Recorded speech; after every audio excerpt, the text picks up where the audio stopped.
Agoy. Dito na kami sa Simbahang Bato. Kaya lang nabawasan ng puno gawa ng bagyo. Ito pala yung naharangan.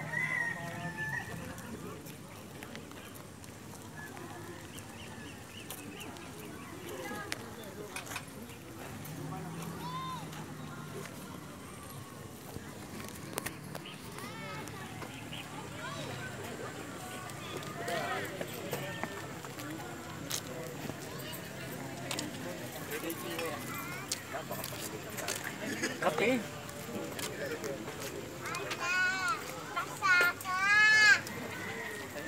One meal day.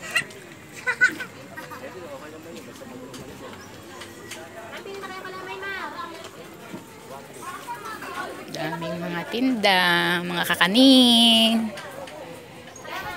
Special kakanin ng Batangas.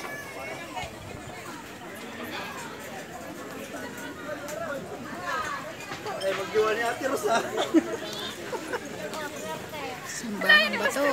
Paano alayo nyo? Alayo mo kasi. Hindi sa loob ng ano nila na yung tuba. Wala, nagdudita naman.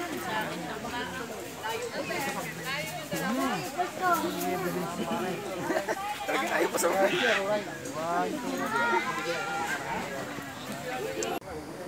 po, dun sa market na yun. Kailangan lang po, nandito na dating Philippines tayo sa sukat na kapag po kayo tayo. Paano sa doon?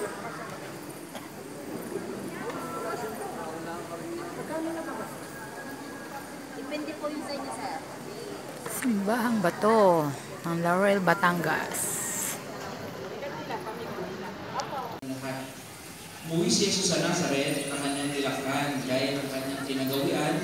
Pumasok siya sa sinagoga, araw ng pamamahinga, tumindig siya upang bumasa. At ibinigay sa kanyang aklat ng propeta Isaías. Binuksan ng aklat sa damang pinasusulatan ng ganito. Sumasa akin ang Espiritu Santo sapagkat hinirang niya ako upang ipangaral sa mga dukha ang mabuting balita.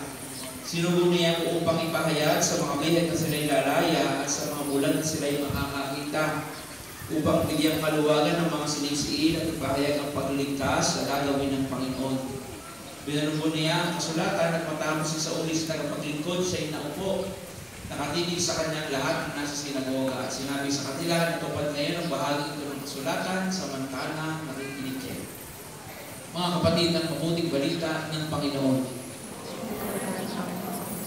Magsiupo po ang lahat.